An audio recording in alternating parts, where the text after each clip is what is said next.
बिस्मिल्लाहिर्रहमानिर्रहीम। अस्सलाम वालेकुम। मैं रुखसाना और आप देख रहे हैं मेरे YouTube channel insight news alert. अमीर बिलाज कत्ल केस में नाज़रीन जहां एक तरफ इन्वेस्टिगेशन हो रही है और मुल्ज़मान के पकड़े जाने के बाद पुलिस दो हिस्सों में बटी हुई नज़र आती है और गुज़श्ता रोज़ पुलिस का आपस में तज़ाद होने से चपकलश होने की वजह से कुछ ट्रांसफ़र की गई हैं और नए लोगों को ज़िम्मेदारियाँ सौंपी गई हैं। आखिर ये मामला क्या है? क्या गोगी और तीफ़ी बट को बचाने के लिए पुलिस भी 2 ग्रुपों में बँट चुकी है? और इस केस में जितने भी मुल्ज़मान हैं जिनको पकड़ा जा रहा है उनके साथ आगे क्या होने जा रहा है आज की वीडियो में ये आपसे शेयर करूँगी। इसके साथ-साथ जो पुलिस के आला अफ़सरान हैं वो इस इन्वेस्टिगेशन में अपना क्या रोल प्ले कर रहे हैं। पहले इन्वेस्टिगेशन विंग के पास जो तहकीकात हैं इस केस की वो हो रही थी, लेकिन जो अमीर बलाज की फैमिली थी उनको इन्वेस्टिगेशन विंग के ऊपर वो रिलाई नहीं कर रहे थे, जिसकी वजह से इन्वेस्टिगेशन सीआईए के हवाले की गई थी। लेकिन रात ये हुआ कि दोबारा से जो इन्वेस्टिगेशन है वो सीआईए से लेके इन्वेस्टिगेशन विंग को दे दी गई। आखिर ये क्या मामला है और पुलिस जो है वो 2 हिस्सों में इस वक़्त तक़सीम क्यों नज़र आ रही है? तो नाज़रीन जैसे कि अमीर बलाज का कत्ल एक शादी की तकरीब में हुआ और उसके बाद फिर तीफ़ी बट और गोगी बट जो हैं उनको नॉमिनेट किया गया क्योंकि ये एक 30-35 साला पुरानी दुश्मनी है जिसका ये शाखसाना बताया जा रहा था कि ये सारा मामला जो भी हुआ है कत्ल किया गया या उससे पहले जो भी रेकी की गई और जो प्लानिंग की गई वो तीफ़ी और गोगी बट जो है उन्होंने की। लेकिन उसके बाद एक ट्विस्ट आता है इस इन्वेस्टिगेशन के अंदर जब अमीर बलाज का बेस्ट फ्रेंड जो है एहसन शाह उसको अरेस्ट किया जाता है। एहसन शाह पहले तो मुख्तलिफ टीवी चैनल्स को सोशल मीडिया के ऊपर भी इंटरव्यू देता हुआ नज़र आता है। लेकिन फिर एकदम ये खबर आती है कि उसके पाँव में गोली लगी है और गोली लगने के बाद फिर उसको पुलिस जो है वो ले जाती है और ये सारा मामला क्या हुआ है ये भी मैं आपसे आगे चल के शेयर कर दूंगी कि इसको पकड़ा कैसे गया है और इसके साथ साथ 2 मुल्ज़मान और अरेस्ट किए गए हैं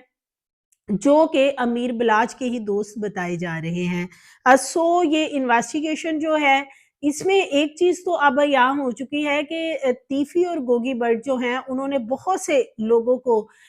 इस्तेमाल किया है इस केस में अंदर लेकिन जो नॉमिनेटेड इसमें मुल्ज़मान हैं उनको अभी तक अरेस्ट नहीं किया गया। तीफ़ी बट ऑलरेडी फ़रार हो चुका है पाकिस्तान से। गोगी बट जो है उसके बारे में 2 मुतज़ाद इत्तलात पुलिस की तरफ से आ रही हैं। एक तरफ ये कहा जा रहा है कि उसे अरेस्ट किया गया है, दूसरी तरफ ये कहा जा रहा है कि वो बलूचिस्तान में रुपोश है अभी। तो ये पुलिस का जो मामला चल रहा है कि जो पुलिस के आला अफ़सरान हैं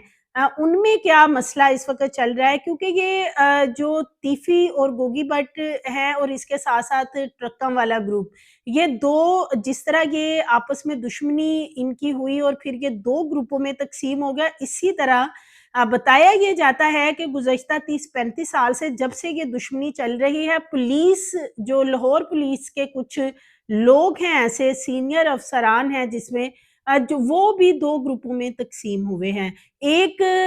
जो ग्रुप है वो एक पार्टी को सपोर्ट करता है और दूसरा जो ग्रुप है उसकी दूसरी पार्टी को सपोर्ट हासिल थी और सो ये पुलिस वाले जो हैं इन्होंने हमेशा इस दुश्मनी से ये जो 2 खानदानों के दरमियान दुश्मनी थी इनसे फ़ायदे भी उठाए, इनकी मंथलियाँ भी लगी हुई और ये दोनों ही ग्रुपों को आपस में ये कहा जाता है कि सुलह भी नहीं करने देते थे। इसी वजह से कि जो इनका मामला चल रहा है जिस तरीके से अब वो चलता रहे, इनके डेरों पे जाके ये लोग अपनी जो भी ख्वाहिशात मनवा सकते हैं वो मनवा सकें। सो यही देखने में आया कि जब डीआईजी जो ज़ीशान असगर हैं, उनको अब जो है वो लगाया गया है इसकी इन्वेस्टिगेशन के ऊपर। हालाँकि पहले जो है जो पुलिस के आला अफ़सरान थे, वो इसी बात पे उनकी एक मशावरत एक मीटिंग हुई थी, मशावरत में यही तय पाया था کہ لاہور کے اندر جو اس وقت شوٹرز ہیں یا جو گینگسٹر ہیں ان کا خاتمہ کرنا ہے، لیکن بعد میں پھر جو اعلیٰ افسران ہے کیپٹن ریٹائرڈ لیاقت، ان کو سی آئی اے سے پھر رات گئے فارغ کر دیا گیا۔ رات 3 بجے کے قریب جو ہے یہ فیصلہ کیا گیا، اور یہ فیصلہ اسی لیے کیا گیا کہ گوگی اور تیفی بٹ جو ہے ان کو بیچ میں سے کچھ پولیس افسران بتایا جا رہا ہے کہ وہ سپورٹ کرتے ہیں کہ اس کیس میں سے انہیں آرام سے نکال دیا جائے، اور یہ جو ادھر ادھر سے ملزمان پکڑے جا رہے ہیں جنہوں نے ریکی کی یا جنہوں نے بتایا، ان کو کسی طریقے سے نشان عبرت بنا دیا جائے اور اس کیس کو ختم کر دیا جائے۔ سو اسی لیے رات گئے جو ہے وہ D I G captain retire Liaquat جو ہیں ان کو سی آئی اے سے فارغ کیا گیا، اور وہاں سے پھر اکھاڑ بچھاڑ جو انویسٹیگیشن ونگ میں ہوئی ہے وہ بھی سامنے آئی، اور اسی طرح ذیشان اصغر ڈی آئی جی جو ہیں ان کو اب لگایا گیا ہے کہ وہ اس کی انویسٹیگیشن دیکھیں گے۔ اس کے ساتھ ساتھ کیپٹن لیاقت کو جیسے ہی ٹرانسفر کیا گیا تو عمران کشور کو جو ہے وہ سی آئی اے کا چارج دیا گیا کہ وہ اس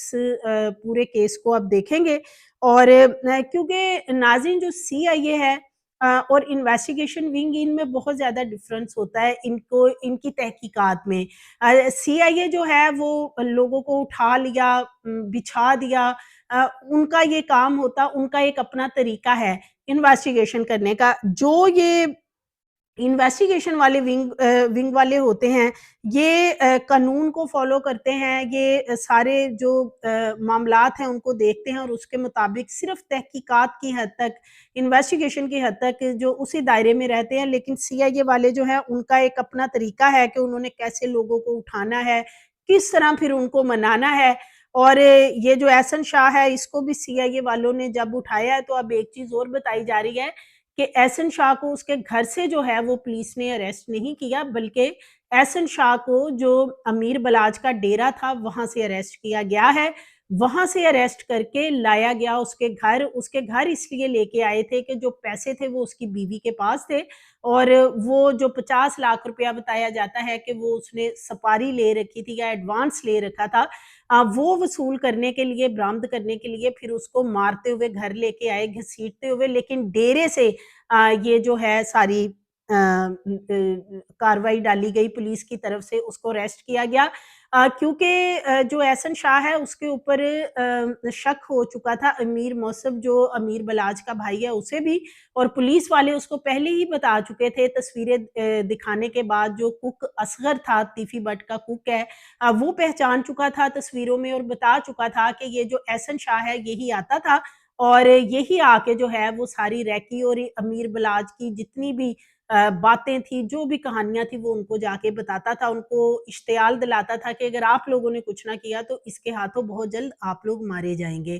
سو جب یہ پتہ چل چکا تھا تو پھر پولیس نے ان کی فیملی کو بھی اعتماد میں لیا کہ کسی طرح احسن شاہ کو جو ہے وہ اریسٹ کروایا گیا، اور احسن شاہ جو ہے اسے اس کے گھر سے نہیں بلکہ اس کے اہل محلے والوں کا یہ کہنا ہے کہ اس کو پولیس کی کافی زیادہ گاڑیوں میں اس کے گھر رات گئے لایا گیا، اور پھر پولیس والے یہاں پہ کوئی 1-2 گھنٹے رکے، پیسوں کی کوئی بات ہو رہی تھی، پیسے برآمد کرنے کی، اور پھر اس کو دوبارہ اپنے ساتھ لے گئے۔ سو یہ پولیس کے بھی آپ دیکھیں کہ گروپ جو ہیں وہ اس طریقے سے انویسٹیگیشن،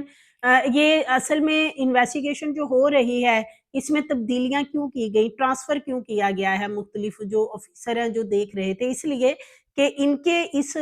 تناؤ والے ماحول میں کہیں انویسٹیگیشن جو ہے وہ متاثر نہ ہو، اور جو اصل ملزمان ہیں تحقیقات کا دائرہ کار وسیع کرتے ہوئے ان تک پہنچا جائے۔ سو گوگی بٹ اور تیفی بٹ جو ہیں ان کے بارے میں لوگ بہت زیادہ کوسچنز کر رہے ہیں، انہیں کب پکڑا جائے گا، وہ کب پکڑے جائیں گے، انہیں کب سزا ہوگی، کب پولیس مقابلہ کیا جائے گا، ان کو مارا جائے گا۔ تو یہاں پہ ایک چیز جو اس وقت دفعہ 109 لگائی گئی ہے، اس کے جو ایف آئی آر درج ہوئی ہے اس میں، تو جو دفعہ 109 ہے پاکستان کے قانون کے مطابق इसके कोई इन्वेस्टिगेशन की हद तक तो मुल्ज़मान को जो है वो थानों में भी रखा जाता है, चालान बनाकर अदालत में पेश कर दिया जाता है, लेकिन फिर उनको जुडिशियल करने के बाद विदिन 1 मंथ विदिन 2 मंथ जो है वो आराम से उनको बेल मिल जाती है। सो ये 109 दफ़ा जो है ये मशवरा किसी ने दिया कि किसी को कत्ल कर दें, किसी के इमाम पे कत्ल किया या किसी ने उकसाया कत्ल के लिए, ये इसके लिए जो है दफ़ा लगाई जाती है और ये भी इस एफआईआर में ये दफ़ा लगी हुई है कि तीफी भट्ट और गोगी भट्ट के इमाम पे जो है शूटर ने कत्ल किया, क्योंकि जो शूटर मुज़फ़्फ़र हुसैन था जिसने कत्ल किया वो तो उसी वक़्त ही उसको उसके साथियों ने क्रॉस फायरिंग करके मार दिया था। तो सो इसलिए इस केस में जो रियलिटी नज़र आ रही है, जो कानून के मुताबिक चीज़ नज़र आ रही है, 109 की दफ़ा के तहत जो है ये आराम से इन तमाम मुल्ज़मान को जितने भी पकड़े गए हैं, इनको ज़मानत मिल जाएगी मैक्सिमम 1 से 2 मंथ के अंदर, ख़ां वो तीफ़ी भट्ट और गोगी भट्ट ही क्यों ना हों। क्योंकि इसमें मशवरा या उकसाने के हवाले से जो है वो एफआईआर के अंदर चीज़ मेंशन की गई है। इसके साथ-साथ अगर 109 दफ़ा की बात करें कि पाकिस्तान में आज तक किसी को 109 की दफ़ा के तहत सज़ाए मौत हुई हो या उसको उम्र कैद हुई हो, तो वाहिद एक केस था अपनी नौयत का जो ज़ुल्फ़िकार अली भुट्टो का केस था। उसमें 109 के तहत उनको सज़ा भी सुनाई गई, फिर उनको फांसी भी लगाई गई। लेकिन इसके बाद कोई भी पाकिस्तान की तारीख में सेक्शन 109 के तहत कोई केस ऐसा नहीं है कि जिसमें किसी मुल्ज़िम को कोई इस तरह की उम्र कैद सज़ा कोई फांसी की सुनाई गई हो या इस तरह का कोई मामला किया हो। सो इसमें भी 109 के तहत जो पाकिस्तान का कानून है उसके मुताबिक ये जो 109 के तहत कार्रवाई होगी तो आराम से इनको बेल जो है वो मिल जाएगी और ये जो बड़े-बड़े डॉन हैं बेसिकली, ये दूसरे जो शूटर्स होते हैं दूसरे लोगों को केस में क्यों इन्वॉल्व करते हैं, उनके साथ मिलके क्यों बड़ी-बड़ी वारदातें करते हैं, वो इसलिए कि किसी केस में जितने ज़्यादा मुल्ज़मान होंगे, केस उतना टेढ़ा-मेढ़ा होता चला जाएगा और वो केस मज़बूत नहीं रहता और सो ये अमीर बलाच का जो केस है, इसमें भी यही चीज़ नज़र आ रही है कि मुल्ज़मान पे मुल्ज़मान जो हैं, वो अरेस्ट किए जा रहे हैं कि फलाँ ने जो है वो रेकी की, फलाँ ने सिफ़ारिश की, फलाँ शूटर को लेके आया, शूटर मौके पे एक मारा गया, एक शूटर दोबारा पकड़ा गया है, वो ये बता रहा है हमें किसने छोड़ा। सो इस तरह करके लगभग कोई 15 के करीब मुल्ज़मान अभी तक पकड़े जा चुके हैं। लेकिन दफ़ा जो है इनकी 109 ही जो है वो इनके ऊपर इस वक़्त लगाई जा रही है, जो कि बेलेबल है और इनको बेल मिल जाएगी और ज़्यादा से ज़्यादा ये जो केस है, ये भी अब नज़र यही आता है कि इस केस को बहुत जल्द वाइंड अप भी कर दिया जाएगा, प्रेस कॉन्फ्रेंस की जाएगी और प्रेस कॉन्फ्रेंस के अंदर जो है पुलिस अपनी तमाम चीज़ें जो हैं वो रखेगी सामने कि किस तरह इन्वेस्टिगेशन की गई, किस तरह मुल्ज़मान तक पहुँचा गया और उसके बाद इस केस को फिर जो है वो इसका चालान पेश किया जाएगा और ये जितने 109 की सेक्शन के तहत इनको पकड़ा हुआ है, इनको आराम से बेल वगैरह मिल जाएगी और जो गोगी भट्ट है, तीफ़ी भट्ट हैं वो भी कोई लग नहीं रहा कि उनको कोई सज़ा इस तरह की मिलेगी, जिस तरह की लोग कमेंट्स करके पूछते हैं कि इनको सज़ाए मौत कब होगी या इनको मुकाबले में कब पार किया जाएगा, कब इनको पकड़ा जाएगा। क्योंकि जो इस वक़्त एफआईआर है और जो उसमें सेक्शंस लगाई गई हैं, वो बहुत वीक हैं। सो अ, पुलिस वाले जो हैं अभी तो उनकी ट्रांसफ़र और नए-नए पुलिस वाले भी चेंज किए जा रहे हैं और लगाए जा रहे हैं, इससे भी केस पे बहुत ज़्यादा असर पड़ता है। वो इसलिए कि जो एक पुलिस अफ़सरान की टीम होती है वो केस को शुरू से देख रहे होते हैं, तो उनकी एक अपनी तहकीक जो होती है, वो अपनी जगह पे बहुत ऑथेंटिक होती है। सो अब उसमें नए-नए कैरेक्टर जब आएँगे कि आज वो इसको लीड करेंगे इन्वेस्टिगेशन को, आज नए किसी को लगा दिया गया है, तो इससे भी इन्वेस्टिगेशन बहुत कमज़ोर होती चली जाती है और फिर ये जो सबूत वग़ैरह इस मामले में होते हैं, वो भी ज़ाया होने का खदशा होता है। सो मज़ीद वीडियोज़ के लिए चैनल को सब्सक्राइब करें, लाइक करें, बेल आइकन को प्रेस करें ताकि आने वाली वीडियोज़ आपको मिलती रहें।